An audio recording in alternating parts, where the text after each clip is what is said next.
여러분 반갑습니다. 오늘은 그동안 중국에서 발생한 대표적인 기독교 박해 사건에 대해 이야기해보겠습니다. 먼저 베이징 최대 교회인 베이징 시온교회의 강제 폐쇄 사건입니다. 2018년 9월 9일 일요일 시온교회에서 1600여 명의 신도들이 예배를 마치고 돌아간 순간 중국 공안들이 출동해 교회를 에워쌌습니다. 간판을 떼고 일부는 교회 안으로 들어와 집기를 몰수하고 예배당을 봉쇄했습니다. 경찰버스와 구급차, 트럭 등이 동원된 이 사건은 마치 군사작전을 방불케 했습니다. 시온교회 관계자는 당국에서 CCTV 설치를 요구했지만 거부했더니 핍박이 시작되었다고 말했습니다. 중국에서는 삼자교회와 가정교회 간의 갈등도 심각합니다. 삼자교회는 정부에 의해 공식적으로 인정받는 교회입니다. 즉, 정부의 요청대로 설교하고 감독받는 교회들입니다. 반면 가정교회는 순수한 신앙을 추구하며 정부의 탄압을 받습니다. 폐쇄된 시온교회는 바로 이 가정교회에 속합니다.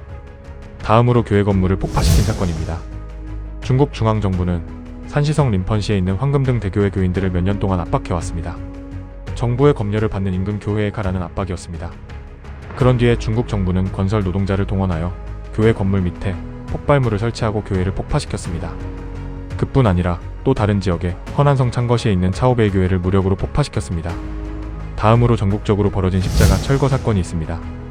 기독교가 번성하고 있는 지역에는 더 심하게 탄압을 하였는데요. 대표적으로 허난성 정부는 성내 교회 4천여 곳의 십자가를 무더기로 철거하고 예배당 집기를 몰수하거나 불태웠습니다. 저장성과 광둥성, 푸젠성에서도 교회와 신학교가 강제 폐쇄되고 선교사들이 추방당하였습니다. 가장 충격적인 것은 공안의 요구입니다.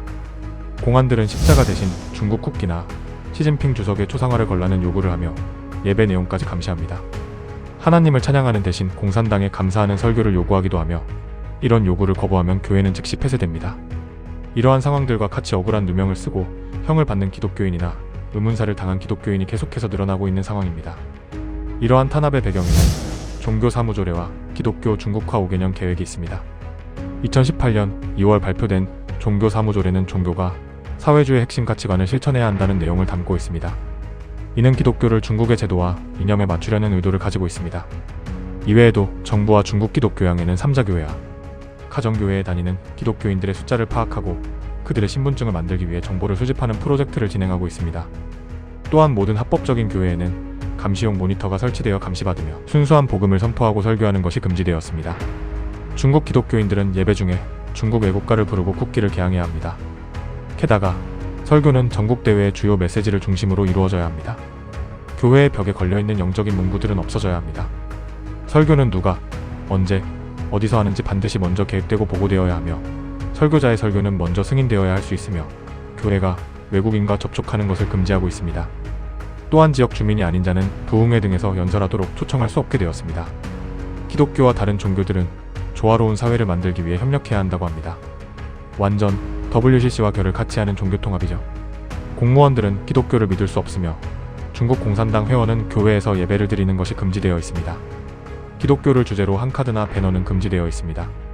어떤 가정의 문이든 성경 구절이 적혀있는 타일은 떼어내야 합니다. 오직 주일 예배만 합법적이다. 그 외 다른 요일의 모임이나 친목회는 금지되어 있습니다. 중국 연합 버전의 성경은 온라인 상점에서 회수되었으며 교회는 공산당의 의제와 일치하는 새로운 버전의 성경을 사용하고 있습니다. 이 목표로 공산주의 이념에 따라 변개된 새로운 성경을 제작하고 있으며 2019년부터 시작하여 2029년에 완료될 예정이라고 합니다. 변개된 새로운 성경 중 요한복음 8장의 내용을 예시로 가져와 보겠습니다. 성경의 원문에는 예수님이 모세의 율법대로 가늠한 여인을 돌로 쳐서 죽여야 한다는 바리새인들의 요구에도 불구하고 죄 없는 자가 돌로 쳐라 하시며 용서해주는 장면이 기록되어 있습니다. 그러나 공산당 개정판에는 예수가 나도 죄인이다라고 시인하며 가늠한 여인을 돌로 쳐 죽였다고 고쳐 써져 있습니다. 주님의 신성의 의문을 갖게 하는 아주 의도적인 편집이라고 볼 수 있습니다. 그럼에도 불구하고 감사한 것은 중국의 기독교는 여전히 성장하고 있습니다. 중국의 기독교 인구는 1억 명 또는 그 이상일 것이라는 여러 보도가 있는 상황입니다. 이는 2023년 990만 명으로 보고된 중국의 공산당원 숫자를 뛰어넘는 수치입니다. 이는 중국 공산당에게 위협으로 작용하고 있으며 중국이 크리스천을 계속해서 박해하는 이유가 되고 있습니다. 하루속히 중국 공산주의 정권과 그 세력들이 모두 무너져서 고통받는 중국 크리스천들이 마음껏 예배하고 복음 전할 날이 오길 기대합니다. 시청해주셔서 감사합니다.